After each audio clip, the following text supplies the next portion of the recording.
Good evening, everyone. Good evening. You're most welcome to turn so you don't have to bother your neck. So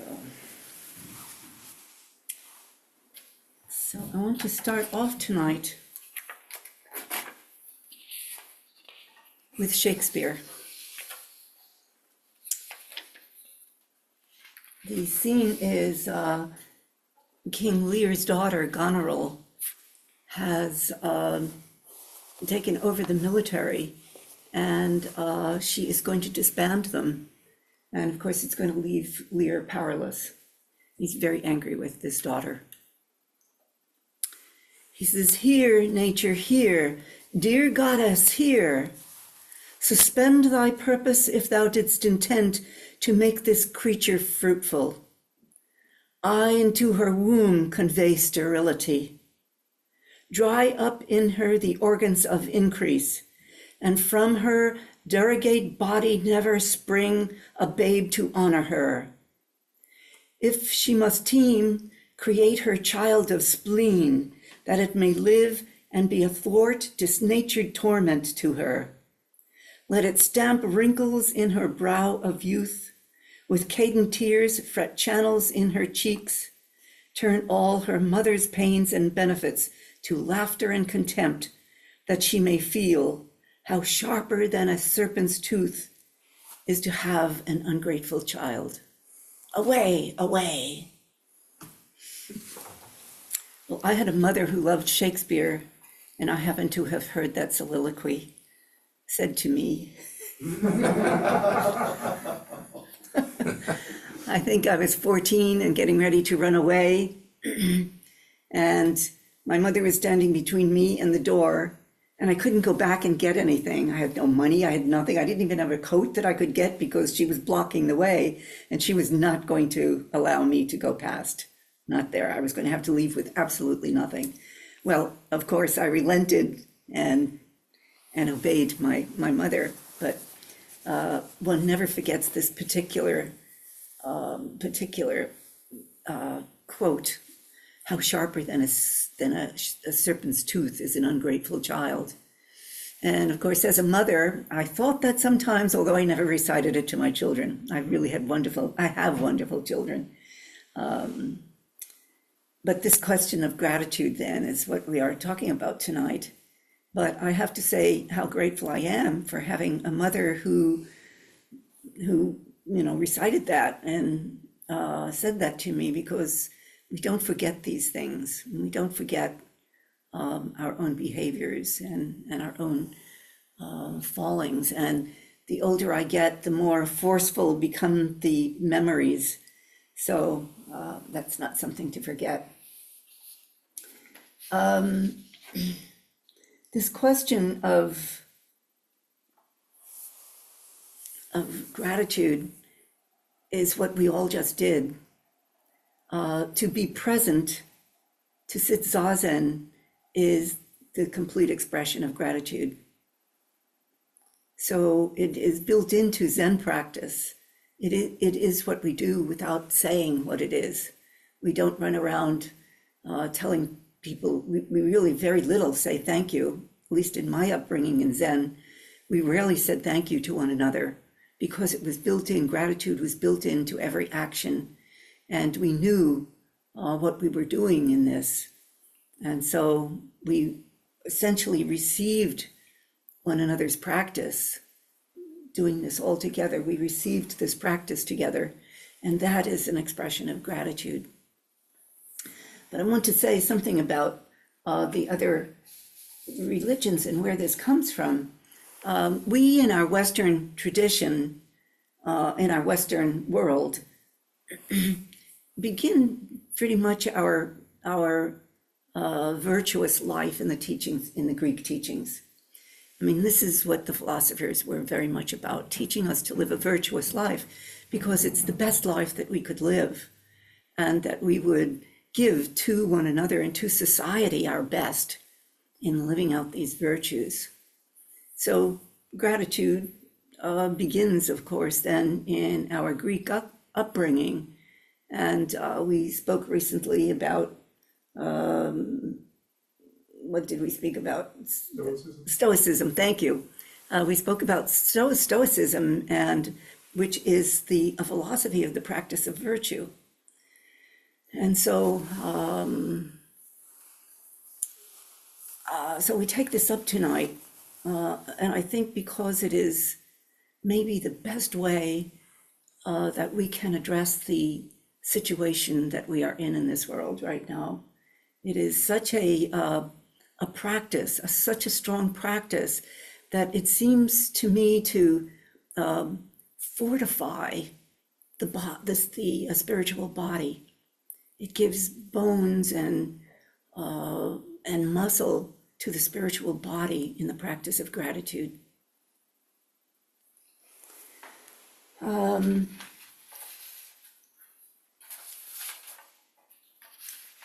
In our other practices that are very akin to our practice in Zen is the Confucian way of virtue. And in the readings that are coming up for us that we are going to take starting next Saturday, gratitude comes very much into the readings, but it also comes in a very Confucian way. And sometimes it's difficult for Westerners to feel a sense within Confucianism because it has much structure to it and much requirement of obligation. And in that sense, it doesn't feel as free-flowing as it does in Taoism, where one can spontaneously express something, whereas in Confucianism, embedded in Asian philosophies, both of these, Asian social life actually, Confucianism feels orchestrated. It feels very stark and required. And so also, if one gives you a gift, you give something greater, always that. So this is a very difficult orchestration in particularly Japanese culture that I come out of with Zen. Somebody gives you something, you give something bigger. And how does it go and bigger and bigger? And so it becomes ridiculous at some point, some of it. But it's very beautiful in the sense it's simply orchestrated and required. I think I have told you before that on Labor Day in Japan, you give a gift to your boss in gratitude for being able to have a job. Very different from what we do in this country, where we kind of punish our bosses for having to work and to be required to go out to work every day. Finally, we can just do nothing for a whole day, unless you're in a union, and then you definitely promote the union. So the Confucian expression of gratitude, which is very much there, in a societal way, can become orchestrated, and it can become a little bit stale. But it generally follows that the leader, we assume, is benevolent, and the leader of the nation oversees the country and oversees the mayors and the governors, and then the governors and mayors oversee the family, the parents, and the parents oversee the children. And it goes upwards too, that the children express gratitude, the parents express gratitude to the mayor and the governor and so forth, and express gratitude all the way up the line. So that sense of gratitude is deeply built into that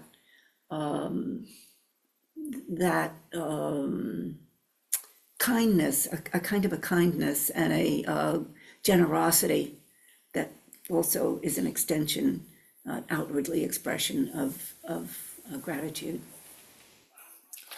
And as I say, in Taoism, we express gratitude to nature. Taoism is the softening then in the Confucian society that is orchestrated. Taoism comes along and it softens it, and it relaxes, it brings poetry and music and so forth and so on. And so one can be spontaneously grateful to the trees and the goodness of nature that comes to us, that is there before us. So very, very different. And then gratitude is just a kind of a review of the world religions a little bit. And then the Abrahamic tradition comes along, and very much so, this occurs also. There are foundations of faith and ethical living built into Judaism. Expressing thanks to God leads to moral and spiritual refinement. And taught gratitude is fundamental to Judaism, as seen in the Hebrew word for Jew, which comes from thanks. The word comes from thanks. So it's very much built into the Jewish practice. Gratitude for God for all that has been given.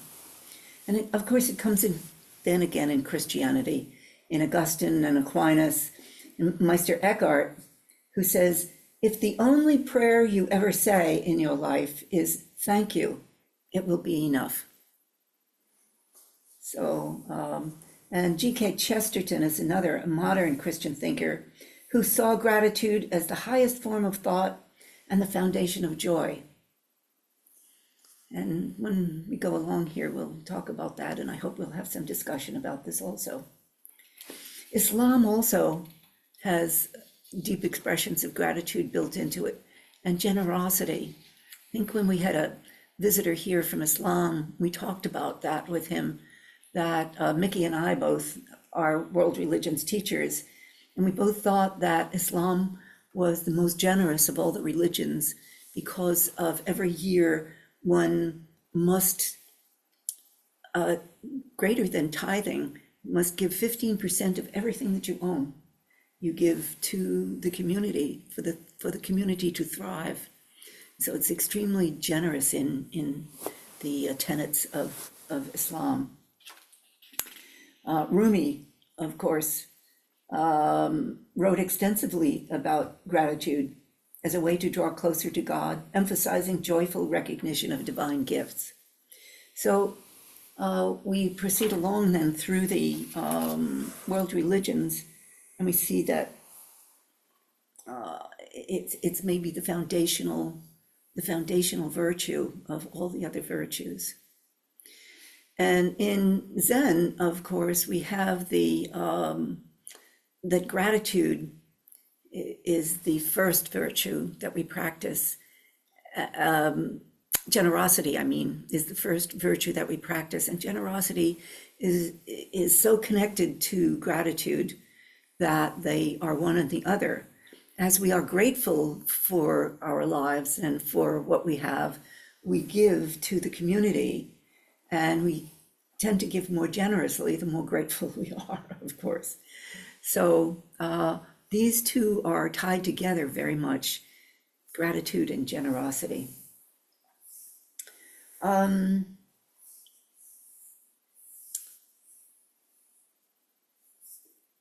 Zen, gratitude and Zen. So as I started out to say, that it's the foundational virtue, but presence is the complete expression of gratitude. So our sitting Zazen is immediately that expression. But I'd want to say even more, whether it's Zen or not, I want to say that given the situation we are in this very difficult times, I can't think of a better way to address the stress and the difficulties that one feels about our own country than to come to gratitude, or to the expression of gratitude. Because as I said earlier, it's like a fortification. It builds us spiritually and gives us strength to be able to withstand the turmoil that is growing and that we are in. And that is, especially if you're a bit older and you have never seen things like this happen in this country, we need to be able to withstand it. And we come to our spiritual practices for that. So gratitude then is a widening of the mind and a strengthening of presence, so that we are able to see what is going on. We do not have to turn away from the difficulties. We do not have to resist them. We can turn to gratitude on a single moment by being present. And we can practice gratitude. And in a moment, it turns us by coming to an awareness of gratitude in our own selves. It can turn us in a single moment to a very different thinking from anger and hate of what's going on, or turmoil or anxiety. It turns it immediately and brings us into a wider presence and a wider awareness, a mindfulness of where we are and who you are or I am standing here, sitting here now.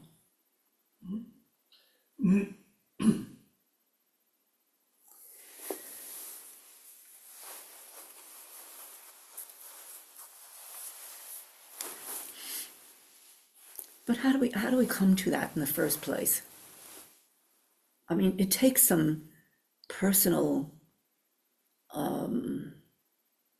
being with ourselves to look around, and maybe it begins with simple things.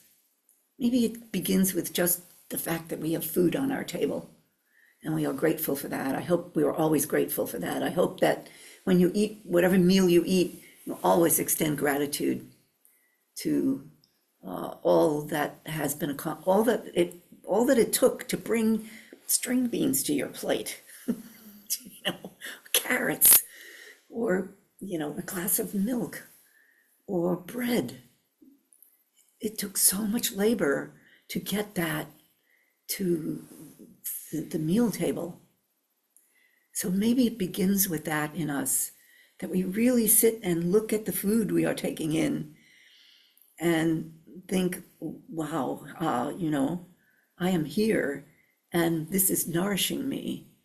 And all the people out in the fields and the planting seeds and growing the vegetables and taking them to market and then packaging them and getting them and so forth. It's tremendous. We say 72 labors. We say there are 72 labors involved in getting food to your table, to my table, your table, our tables. I don't know how they come up with 72, but somebody counted them out and got to 72 labors. And that's a lot for us to have just a meal on our plate. And it's 72 for each single one of those foods. So maybe it begins with food.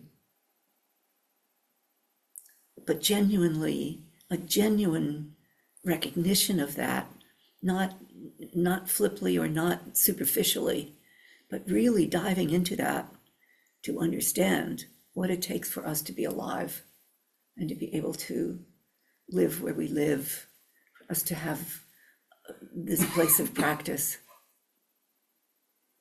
It takes a lot of work. So maybe we begin with the meal, and then it goes out from there. And we realize the people around us, and that we practice in gratitude. Our whole practice of Zazen is in gratitude for our lives, in gratitude to the ancients who practiced enough to bring this to us, that we may place ourselves in an enlightenment situation, that we may see our true selves.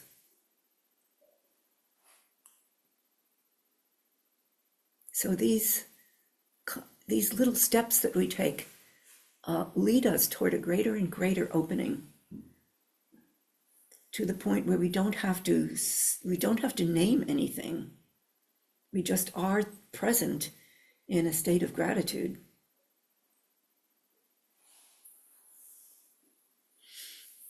For those of you who journal, that's one wonderful way to stay in touch with the mind of awakening, the mind of gratitude, which is awakening. maybe they are the same thing. That's a Freudian slip there. It's quite a good one. So these little steps we take by writing in our journal, keeping the mind of gratitude alive and open. But I want to suggest to you that you don't use the word gratitude in your writing. You don't say, I am grateful for da, da, da, da, da, da. I think that's a way to be superficial with it.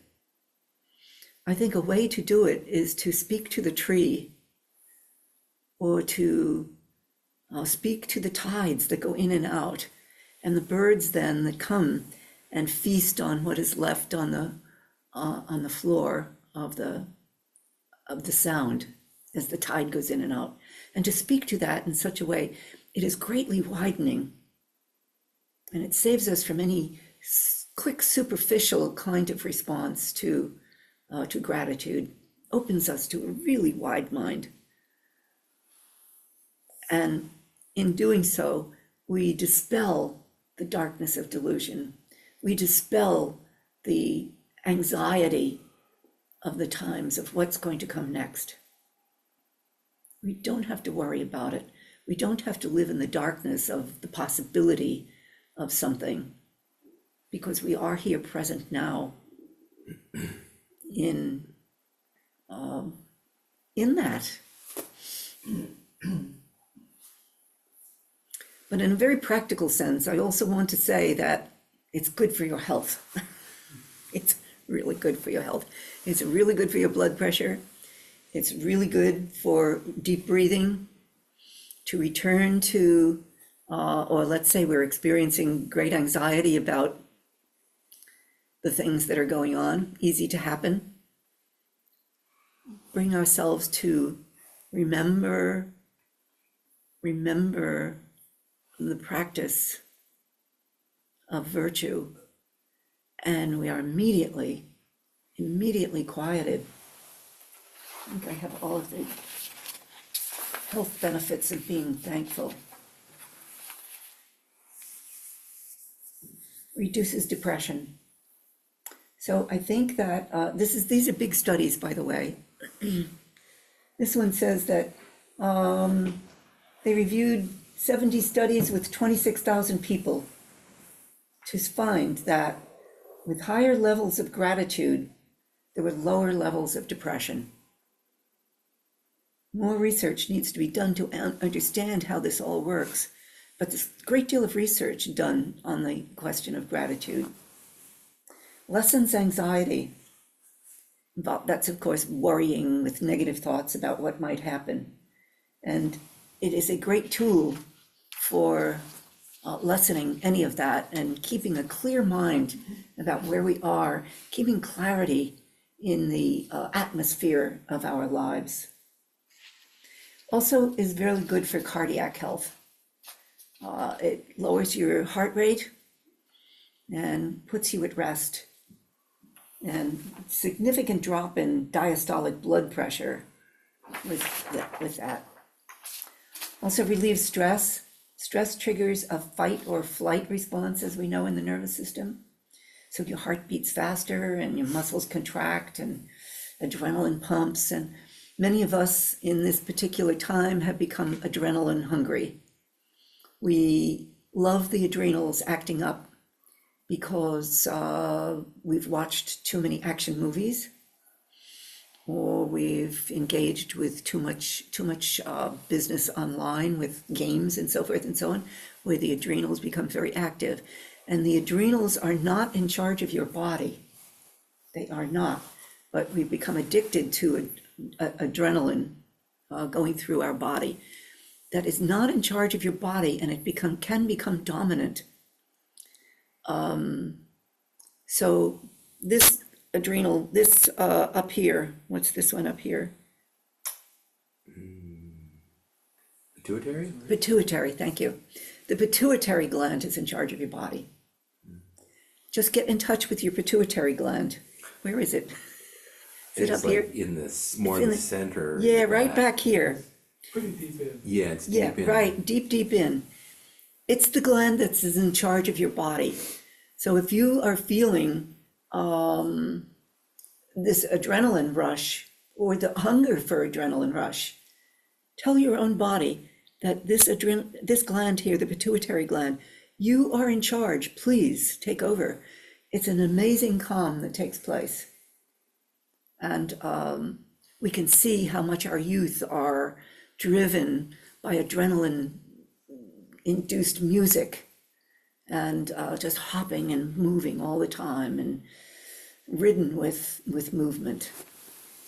So mind your body and remember what's in charge. The pituitary is in charge. I myself had the experience of having a very difficult job that I did when I was working full-time, and I was a student full-time, and I was raising my children full-time. And I was really running on adrenaline. And I was just in a conversation at a table, and somebody said that. He said, well, you know, the pituitary is in charge of the body. It was just one of these offhanded things. And I immediately registered with that. And I realized immediately what I'd been doing. And it made a huge difference from there on in how my body behaved and whether I could relax and how I attended to the huge requirements that I had going on at the time. Also improves your sleep if you practice gratitude. And many people do keep a journal by their bed and they write some gratitude before they go to sleep. And it's really good for your sleep. It will help you do that. So there are many ways, of course, that we share our gratitude and so forth and so on, but it is the best way right now for us to practice gratitude, to remember the practice of gratitude, and to change our response to the madding world that we are in. So maybe you have some comments and thoughts.